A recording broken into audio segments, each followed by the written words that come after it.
బలోచిస్తాన్ అహంకారానికి అణచివేతకు మధ్య ఎన్నో కోట్ల మంది బలోచిస్తాన్ ప్రజలు నలిగిపోతున్న కన్నీటి కథ ఇది. అయితే బలోచిస్తాన్ ఎందుకు ఇప్పుడు ఈ ఫ్రీడమ్ని కోరుకుంటుంది? పాకిస్తాన్లో ఎప్పుడైతే బలోచిస్తాన్ కలిసిందో అప్పటి నుంచి కూడా ఈ బలోచిస్తాన్ మాకు ఫ్రీడమ్ కావాలి, మేము ప్రత్యేక దేశంగా ఉంటామంటూ కూడా కొట్లాడుతూనే ఉంది. స్టిల్ ఈ రోజుకి కూడా బలోచిస్తాన్ ప్రజలు ఎవరైతే ఉంటారో వాళ్ళందరూ కూడా తనలాడుతూనే ఉన్నారు. అసలు ఏంది మొత్తం ముచ్చట అంటే 1947లో ఎప్పుడైతే ఇండియా పాకిస్తాన్ విడిపోయిందో, ఇండియా సపరేట్ దేశంగా, పాకిస్తాన్ సపరేట్ దేశంగా అయిపోయిందో అప్పుడే ఈ బలోచిస్తాన్ని కూడా పాకిస్తాన్లో కలిపిండ్రు. అయితే మరి బలోచిస్తాన్కు పాకిస్తాన్లో కలవడం ఇష్టం ఉందా అంటే ససేమీరా ఇష్టమే లేదు.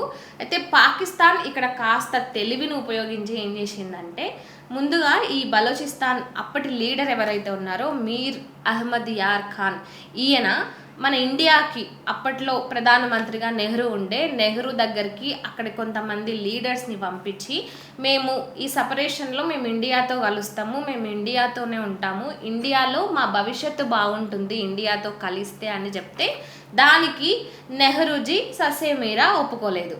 ఆ తర్వాత ఇదంతా తెలుసుకున్న పాకిస్తాన్ ఏం చేసింది, ఇట్లా మీరు చేస్తారా అనేసి మీరు ఇండియాతో కలవద్దు, పాకిస్తాన్తోనూ కలవద్దు, మీరు ఒక సపరేట్ దేశంగానే ఉండండి అంటూ కూడా ఇటు ఏదైతే బలోచిస్తాన్ ప్రజలకు అక్కడి లీడర్స్కి కూడా పాకిస్తాన్ ఆ విధంగా చెప్పింది, ఒప్పించుకుంది. కానీ తర్వాత ఏం చేసింది, ఒక సంవత్సరం కూడా గడవక ముందుకే ఇక మెల్లమెల్లగా బలోచిస్తాన్తో గొడవలు పెట్టుకోవడము, మొత్తానికి లాస్ట్కి బలోచిస్తాన్తో బలవంతంగా ఒప్పందాలపై సంతకాలు చేపించి ఈ పాకిస్తాన్లో బలోచిస్తాన్ని కలుపుకుంది. పాకిస్తాన్ ఎంత నమ్మక ద్రోహం చేసిందంటే బలోచిస్తాన్కు, వీళ్ళు నమ్మిర్రు పాపం, వాళ్ళు చెప్పిందల్లా నిజమే, పాకిస్తాన్లో ఫస్ట్ ఏమో పాకిస్తాన్లో కలవకుండా మీరు సపరేట్గా ఉండండి అని ఏదైతే ఒప్పందాలు చెప్పారో అవన్నీ కూడా వీళ్ళు నమ్మిండ్రు. కానీ లాస్ట్కి జిత్తులమారి నక్కలాగా వాళ్ళ బుద్ధి చూపించుకున్నారు. ఈ జిత్తులమారి నక్కలో మొదటి వ్యక్తి ఎవరుంటారంటే ఈ మహమ్మద్ అలీ జిన్నా. ఈ మనిషి అంత గలీజ్ మనిషి, ఒళ్ళంతా విషం ఉండే మనిషి ఈ ప్రపంచంలోనే ఇంకెవరు ఉండకపోవచ్చు. ఇంత నమ్మించి గొంతు కోయడం అంటారు చూసిండ్రా, అట్లే బలోచిస్తాన్ ఈ లీడర్ని నమ్మించి లాస్ట్కి ఆ లీడర్నే పొట్టన పెట్టుకున్నారు ఈ పాకిస్తాన్ వాళ్ళు. బలోచిస్తాన్ లీడర్ ఎవరైతే ఉన్నారో ఆయనను చంపిన తర్వాత ఆయన తమ్ముడు మహమ్మద్ కరీం, ఈయన ఇంకొంతమంది బలోచిస్తాన్తో కలిసి ఈ పాకిస్తాన్కి యాంటీగా మాట్లాడుతూ యాంటీగా ఉంటుంటే వీళ్ళందరినీ ఏ విధంగానైనా పట్టుకొని వీళ్ళందరినీ చంపేయాలన్న ఒక ఆలోచనతో ఈ పాకిస్తాన్ ఆర్మీ అప్పుడు ఎలాంటి ఎత్తులు వన్నిందంటే, నార్మల్గా ఇస్లాంని నమ్మే వాళ్ళు ఖురాన్ని ఎంత పవిత్రంగా భావిస్తారు కదా, అదే ఖురాన్ని అడ్డు పెట్టుకొని మీరు లొంగిపోండి, మీరు దొరికిపోండి, మిమ్మల్ని మేము ఏం చేయము, ఖురాన్ మీద ఒట్టు అని ఇవన్నీ మాటలు చెప్పి లాస్ట్కు వాళ్ళ ఆ మాటల్ని నమ్మిండ్రు. పాపం ఖురాన్ మీద ఒట్టేస్తున్నారు కదా వీళ్ళు, మమ్మల్ని ఏం చేయరు అన్నట్టు నమ్మి బయటికి వచ్చిన తర్వాత వాళ్ళని జైల్లో 16 సంవత్సరాల నుంచి చిత్రవద చేసి చంపేసిండ్రు. ఇలాంటి ఘనత ఈ పాకిస్తాన్ వాళ్ళది. ఇక అప్పటి నుంచే అసలు కథ మొదలైంది. నిజానికి అప్పటి నెహ్రూ ఎంత పెద్ద తప్పు చేసిండంటే, బలోచిస్తాన్ గాన ఒకవేళ మన ఇండియాతో కలిసి ఉంటే జియో పాలిటికల్గా కానీ లేదంటే రిసోర్సెస్ విషయంలో కానీ ఇండియా ఎంత బెనిఫిట్ని పొందేదంటే అంత బెనిఫిట్ని పొందేది. ఎందుకంటే బలోచిస్తాన్లో న్యాచురల్ హ్యూమన్ రిసోర్సెస్ ఉన్నాయి, బొగ్గు గనులు ఉన్నాయి, గోల్డ్, కాపర్, ఇంకా చెప్పాలంటే అక్కడ అరేబియన్ సముద్రంలో ఒక కోస్టల్ లైనే ఉంది, గ్వాదర్ ఫోర్ట్ అని. అదేవిధంగా గల్ఫ్ కంట్రీస్కి యాక్సెస్ కూడా ఉంది, గ్యాస్ నిల్వలు కూడా ఈ బలోచిస్తాన్లో మస్తుగా ఉన్నాయి. ఇన్ని రిసోర్సెస్ ఉన్న ఇలాంటి ఒక ప్లేస్ని రష్యానో అమెరికానో అయితే అస్సలకే వదులుకోకపోయేది, కళ్ళకు అద్దుకొని తీసుకుంటుండే. కానీ అప్పుడు మన ప్రధాని చేసిన తప్పేందంటే ఆ బలోచిస్తాన్ని పాకిస్తాన్కి అప్పచెప్పడం. ఇక అక్కడి నుంచే వాళ్ళు బలోచిస్తాన్ ప్రజల్ని ఈ పాకిస్తాన్ ఏం చేసిందంటే అక్కడున్న రిసోర్సెస్ని కేవలం పాకిస్తాన్ కోసం యూజ్ చేసుకుంది. కానీ ఈ బలోచిస్తాన్ ప్రజలు ఎవరైతే ఉన్నారో వాళ్ళని ఆదుకున్నది లేదు, అక్కడ అభివృద్ధి చేసింది లేదు. పాకిస్తాన్ మొత్తం ఓవరాల్గా చూసుకుంటే అక్కడ ఎక్కువ భూభాగం కూడా బలోచిస్తాన్కే ఉంది. అయినా కూడా ఇక్కడ పాకిస్తాన్ ఏం చేసింది, ఈ పాకిస్తాన్ తమను తాము అభివృద్ధి చేసుకునే పనిలో ఈ బలోచిస్తాన్ని పట్టించుకోలేదు. ఇన్ఫ్యాక్ట్ అక్కడ కూడా ముస్లింలే ఉన్నారు, హిందువులు కూడా ఉన్నారు. అయితే ఈ బలోచిస్తాన్ మాత్రం హిందూ బౌద్ధ సంస్కృతికి ఒక మూలం అని చెప్పాలి. అలాంటి ఒక ప్లేస్ని మొత్తం పట్టించుకోకుండా వాళ్ళని ముప్పు తిప్పలు పెట్టుకుంటూ కష్టాలు పెట్టుకుంటూ ఇంక ఎట్లా అంటే మొత్తం పార్షియాలిటీ చూపించుకుంటూ ఉండడం చూసిన తర్వాత మా సపరేట్ బలోచిస్తాన్ మాకు కావాలి, మా నిధులు, మా బొగ్గు గనులు, మా గోల్డ్, మా కాపర్ ఇవన్నీ కూడా మాకు అభివృద్ధి జరగాలి, మా సొమ్మును పాకిస్తాన్ దోచుకుంటుంది, పాకిస్తాన్ దోచుకోవడమే కాకుండా ఏదైతే కోస్టల్ ఏరియా ఉందో అదంతా కూడా మెల్లగా సైలెంట్గా చైనా చేతిలో పెట్టడానికి కూడా ఈ పాకిస్తాన్ ఒప్పందాలు చేసుకుంది. అసలు మా ప్లేస్ని, మా నిధులను అన్నిటినీ మాకు పెట్టకుండా ఎవరికో ఇచ్చేది ఏందని ఇంకా అప్పటి నుంచి అక్కడ అసలు పోర్ అనేది మొదలైంది. మెల్లమెల్లగా ఈ బలోచిస్తాన్ ప్రజలు ఎవరైతే ఉంటారో ఒక లిబరల్ ఆర్మీగా, లిబరల్ సంఘాలుగా కూడా వాళ్ళు డివైడ్ అయ్యి ఇక్కడ వీళ్ళందరినీ కూడా పాకిస్తాన్ మీద మెల్లమెల్లగా దాడి చేస్తూనే ఉన్నారు.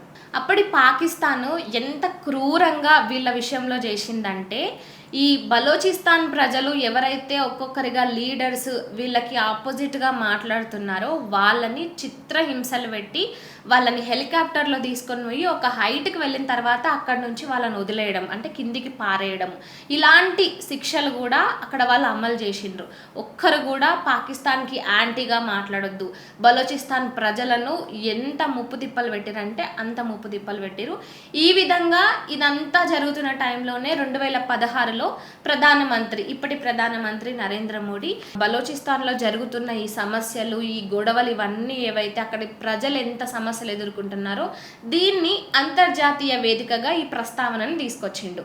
ఇక ఆ తర్వాత బలోచిస్తాన్కు ఒక రకమైన సపోర్ట్, ధైర్యం దొరికిందనే చెప్పాలి. ఇక అప్పటి నుంచి వాళ్ళు డైరెక్ట్గా అంటే ఓపెన్గా ఇండియాని సపోర్ట్ కోరుకోవడము, మేము సపరేట్ కంట్రీగా ఏర్పడతాము, మాకు ఇండియా మద్దతు ఇవ్వాలని ఇండియాను వాళ్ళు కోరుతూనే ఉన్నారు. అయితే ఇక్కడ సమస్య ఏంటంటే ఒక పక్క ఈ బలోచిస్తాన్ ఆఫ్ఘనిస్తాన్ బార్డర్ని, అదేవిధంగా ఇరాన్ బార్డర్ని, రెండింటి బార్డర్ని షేర్ చేసుకుంటుంది. కాబట్టి మనం బలోచిస్తాన్కి సపోర్ట్ ఇచ్చినా కూడా వాళ్ళకి యాంటీ అవ్వచ్చు అనే ఒక దృష్టితో మన ఇండియా ఏ నిర్ణయం తీసుకున్నా ఆచితూచి తీసుకుంటుంది. కాబట్టి ఈ విషయంలో ఇప్పటికీ ఓపెన్గా డైరెక్ట్గా సపోర్ట్ అనేది అయితే ఇండియా అయితే ఇవ్వలేదు. కానీ స్టిల్ ఈ రోజుకి కూడా ఈ బలోచిస్తాన్ ప్రజలు అంతటా కూడా ఇప్పుడు వాళ్ళు ఏం చేస్తున్నారు, సపరేట్ కరెన్సీని, ఒక జాతీయ గీతాన్ని కూడా వాళ్ళు చేసుకొని మేము సపరేట్ దేశం అయిపోయినాము, మాకు మద్దతు ఇవ్వండి, ఇండియా ఒక్క దేశం మాకు మద్దతు ఇస్తే చాలు మొత్తం ప్రపంచం అంతా కూడా మమ్మల్ని గుర్తిస్తుంది, ఎందుకంటే ఇండియా మద్దతు ఇచ్చిన తర్వాత